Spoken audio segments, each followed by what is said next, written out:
Ready to shine inside out? Welcome to Polished Beauty Podcast, where ambition meets empowerment. We talk business, beauty, brain, body. I am your host, Dr. Daisy Ayim, triple board certified cosmetic surgeon and OBGYN. Let's get polished.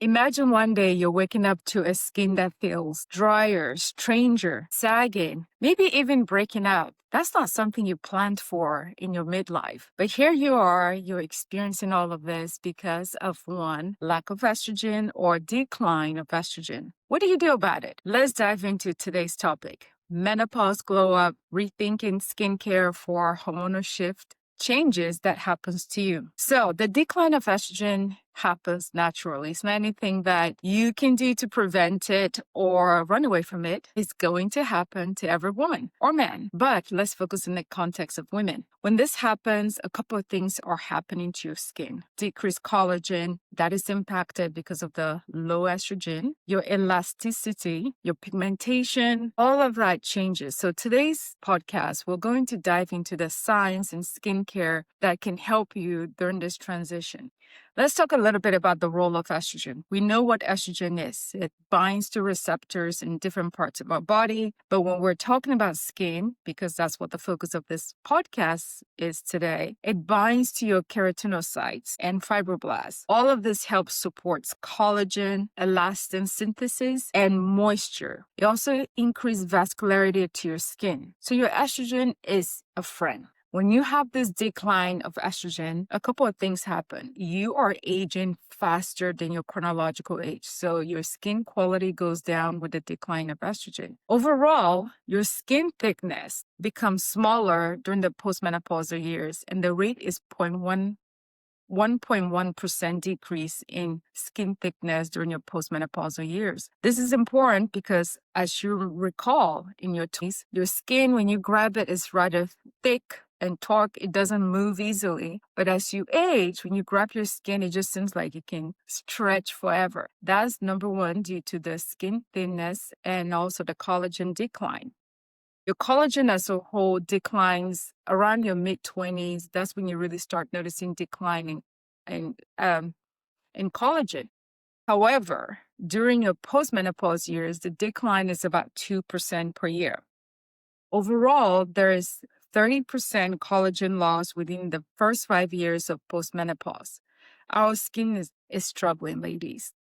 During our postmenopausal year, there's so many things to be grateful for, but your skin does change. And one of the areas that you can easily pick up on in your face is also your earlobe. You'll notice your earlobe becomes thinner and your skin overall in your face looks thinner. Some of this manifestation of decline estrogen happens and it causes skin dryness and skin thinness. I'm sure you've probably noticed in your 40s and 50s that you tend to feel like you itch a little bit more or your skin just feels more crepey. That's because of decline of estrogen. So our skin doesn't have as much lubrication, the hyaluronic acid production is affected, and all of that with the less sebum just makes your skin very dry and not hydrated or moisturized. So as I mentioned, the decrease in elasticity can make wrinkles more prevalent. So you see more fine lines as you age. Also, you see sagginess. And this is all due to breakdown in the dermal matrix that happens. And because of this, during this time, you may notice that you have more pigmentation in your skin. Dark spots just come from nowhere. You may have inflammatory conditions easily as well. You will have sensitivity and also breakouts. All of that is all due to, again, decline in estrogen. So you're more prone to having rosacea if you didn't have that before, or if you had mild cases of it, it may seem to exacerbate. Our hormonal imbalance is real, and that's something that we really want to target in our postmenopause and menopause or perimenopause years. Itchy skin. Who experiences that during menopause? A lot of patients. I know in my office, oftentimes I'll have some women, complain to me that, I just feel like I'm more itching than before. I just feel like I want to just scratch. Well, you're not suffering from anything major. It's just a decline in estrogen that could cause your skin to itch easily. What are the treatment due to declining estrogen? It's very simple. If you're losing estrogen, you're getting all the symptoms, you need to replace estrogen to fight the symptoms. So estrogen is the gold standard, and it's a one-to-one thing. You remove estrogen, you put estrogen back so that you feel good. The first way you can have estrogen or hormone back into your system is to do hormonal replacement therapy. This is the most cost-effective way to go about assisting you with your skin health. And, like with hormonal therapy, there are a lot of women out there that feel a certain way about it, whether it's due to misinformation, lack of information, or just an overall fear of hormones. It is known and shown that HRT can improve your skin quality, okay? And it's not right for everyone. If you feel like HRT is not for you, it's okay. Just talk to your doctor, your physician, and we can give you other options as well. The second option is your topical estrogen. Here, I would digress for a minute. Estrogen, there are 4 types of estrogen, more than what this podcast is about, but I'm just going to list it, okay? There's estradiol, there's estetrol, there's estriol, and there's estrone. So when we speak of topical estrogen, we're actually referring to estriol. Estriol is your weakest estrogen. It has very little systemic effect. So when this is applied topically, it stays very localized to the area. You don't have to worry about systemic effect. So for those patients or women that are concerned about hormones in their system, a topical estriol is an easy way to get hormones without concern of its more systemic presence. In your topical estrogen or estriol, the goal is to improve hydration, collagen, elasticity, and visible benefits without any systemic effects. So your fine lines are improved as well. Estetrol, as I mentioned, is a weak estrogen, and it is used commonly in a lot of the face creams. Overall, it helps with restoring moisture. It helps with brightness of the skin, firmness, collagen support, and the formulations of estriol can have other supportive ingredients, stabilizers, or base ingredients as well. So you can have like hyaluronic acid included in your estriol cream. You can have your antioxidants, vitamin C, niacinamide, you name it. So it doesn't have to be just estriol. You can actually have other active ingredients in that cream that you apply topically. There are clinical studies that have shown that using topical estriol improves your collagen. That's really specifically type 1 and type 3 collagen. And it also helps with the pore size, decreasing it, and also helps with moisturization and elasticity. And all of that is visible in as little as 7 to 24 weeks. So whenever you start using this topical estriol, give yourself a good 2 months to see improvement. If you think you're going to get it within a week, it's not going to happen. So don't feel so rushed to see results right away. You have to trust the process and give it some time. Alrighty, so let's talk about some of the other topical hormonal benefits that can help during this time with our skin. We have topical progesterone, in this case 2%.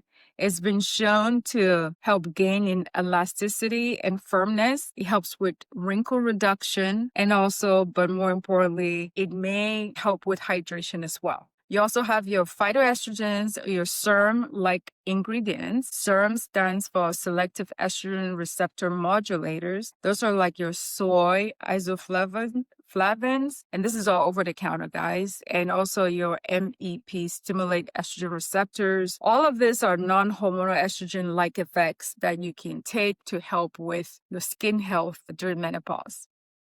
So there are other supportive ingredients that I mentioned that are helpful to use for your skin improvement during this time. You have your retinoids. Now, retinoids are very tricky. Some patients, they start it and they're quite happy with it. For the most people, you want to start once or twice a week and kind of see how your skin reacts to it.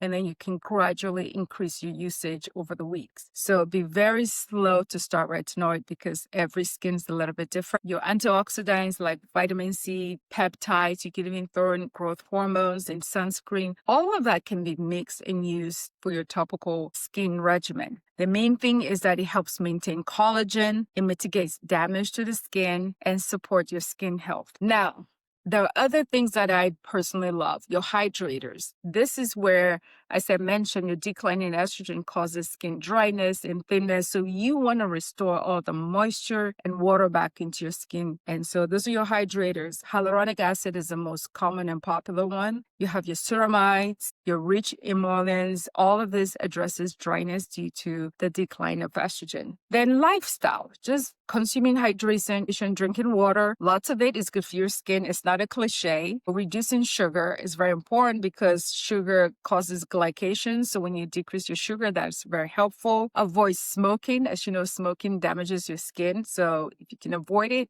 that's excellent. Stress management. Now, you know that's very subjective. So you have to identify where the stress is in your life, decrease it so that your skin health is improved. Nothing works if you don't have good nutrition. So be very mindful of what you're eating because all manifestation of the quality of the food we eat shows in our skin. And also you can take over-the-counter regimen with like products that supports collagen. Of course, you're not going to see a drastic change, but any little bit is helpful. And then, believe it or not, massages to your face, daily massage to your face or frequent massage to your face, whether it's manual or using devices, all of that can stimulate collagen production. So that's something to consider. All right. So let's talk a little bit about risk. All these treatments that I've mentioned are very helpful, but there's always some risk or safety concerns that you should think about. Let's talk about topical estriol. Because it carries very low systemic risk, you don't have to really worry about some of those hormonal concerns that you hear the rhetoric out there. You're actually quite fine. The worst thing that can happen with topical estriol is pigmentation. So if you have pigmentation issues, it can actually worsen it, okay? So if you have like melasma, topical estriol can actually exacerbate that. So it's very important to use your sunscreen when you use estriol for the obvious reason because it's protective to your skin. All right, so let's talk about hormonal therapy, the side effects for that. Well, the WHI study really took a lot and ran with it. So in the context of this podcast, I'll say that each patient's risk has to be carefully assessed to determine if HRT is a good option for them. All the other alternatives that I mentioned, like the phytoestrogens, because they're very limited data or whatnot, you just have to be mindful and vigilant when you're taking those regimens. All right. So just to recap, menopause happens to every woman. It ends when you basically are no longer living. And it could be indeed plus or who knows. The bottom line is it happens to all women, and there are going to be some skin changes that happens to you because you're in menopause. There's nothing you can do about that as far as the changes. However, you can decide to do something to improve the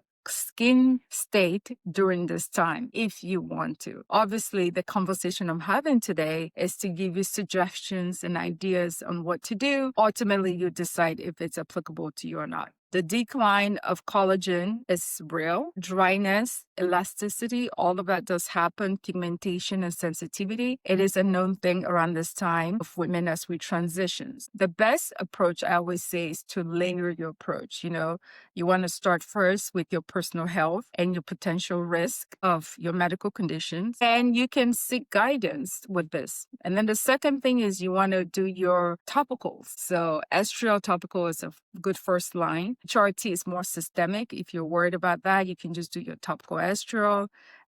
This really helps with hydration and collagen, as I mentioned. Obviously, a good full spectrum of skincare is important. So if you're just doing topical estriol and you're not doing a full skincare regimen, I think you're not getting the best or optimizing the estrogen for what it can do for you. So having essentially a good skincare routine is still very important and recommended. And when you think about your retinoids and antioxidants and SPF, just be very selective and mindful which one you want to do. And then lifestyle. So lifestyle, as I mentioned, is the foundation in everything we do, even in menopause, perimenopause, or midlife. Your lifestyle will determine some of these effects of lack of estrogen on your skin. So keep being active, all right? The glow up doesn't have to end at menopause. It can start at menopause, but it is not the ending. I would say this, look at the Gen X that are now in the perimenopause, menopause era. They are living up, okay? They are living their best life and really taking care of their skin. So menopause is not a finale. If anything, you're just getting started. Let's go. I hope you enjoyed this episode and thank you for listening. Video recording of this episode will be featured on our YouTube channel, Dr. Daisy Ayim.